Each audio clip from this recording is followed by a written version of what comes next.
Hi, I'm Carrie, and this is Under Sisterhood. This is a YouTube channel for the single and childless, not by choice person. Today we are reimagining the holidays.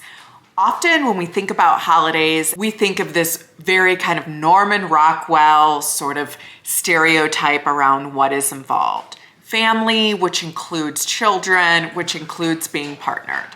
And when you're single and you don't have kids, your life isn't always represented. And so it's hard to even reimagine or think about what your holidays could look like in a way that feels enjoyable and fun. So this video is some tips on how you can do that. Now, it doesn't mean that you're gonna watch this video and poof, right? All of the brainwashing, all of the ways in which we've been socially conditioned are just going to go away.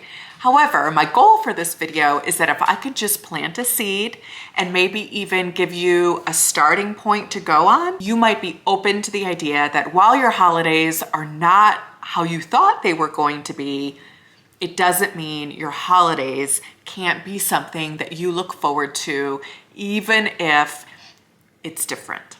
So one way to think about reimagining the holidays is to actually remind yourself that you can do what you want to do. It doesn't have to be the hustle and bustle of family with certain foods, doing certain things. As I talked about before, this is really hard to rework in your brain. And this video is a gentle reminder that while it's hard to not have the holiday that you always imagined you'd have, it is possible to rework it to something that is more personalized for you, more personalized for the way that your life is now. The world doesn't have to determine what a happy holiday is. I know for many it does. And if you get nothing else out of this video, I want you to hear that it doesn't have to. The next thing I want you to remember to reimagine the holidays is if you want to be alone, you can. If you want to spend less time with others, you can. You get to tweak. If you want to spend the whole day, if you want to spend half a day, if you just want to spend a couple of hours, or if you want to spend no time with others. All of that is okay if that is your boundary. Now, my suggestion would be to make sure that you have something planned, even if it doesn't take too much effort. In fact, probably especially if it doesn't take too much effort, because if you start to get stuck in your head or those tapes start playing, telling you that your holiday is less than because it looks different than what we're traditionally told the holiday should look like, I want you to have something ready to do to distract yourself on standby. Examples of these things might be to go to a movie. Wicked is out. I've heard it's meant to be really, really good, so maybe you save it to go on the day of the holiday. Maybe there's a list of movies you want to watch at home. Maybe you do a TV show marathon. The Great British Baking Show is really good for that. Maybe you put on your favorite music. Maybe you engage in a hobby or activity that you really like to do. These are all things that will help you with distraction should you feel that you need to distract yourself from your own self.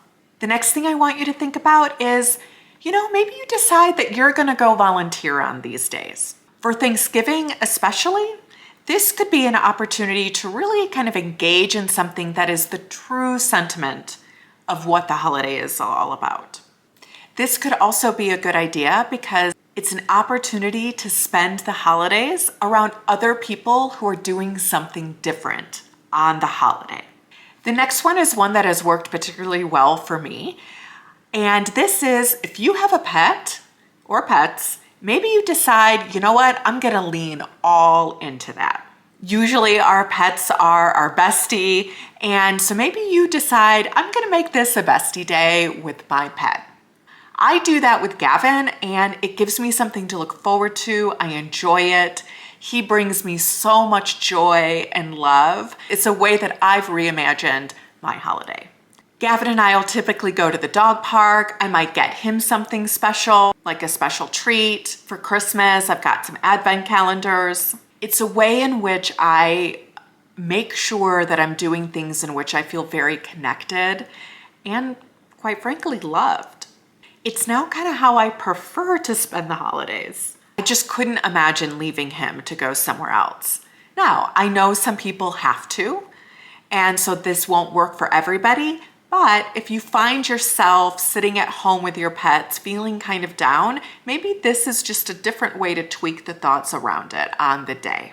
All right, lastly, one of the things that I'm thinking of doing this Thanksgiving is getting on YouTube and doing a live. I see more people doing lives out there, and it crossed my mind that, maybe this is something that I could do for the single and childless, not by choice community. It's a way that I can use the holidays to engage in something that's really meaningful for me and also to create some community and support, not only for myself, but for other people who are in a similar circumstance.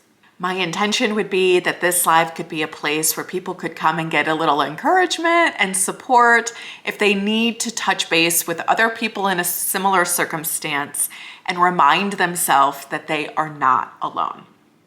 If you think this is something that you might find value in, let me know in the comments below. Also, as a reminder, I am going to attempt to do Vlogmas this year. My plan is really to vlog about what it's like to be single and a woman with no kids around the holiday season. Subscribe to Saunders Sisterhood to get those alerts, and subscribe to get more videos that are geared toward the single and childless, not by choice person.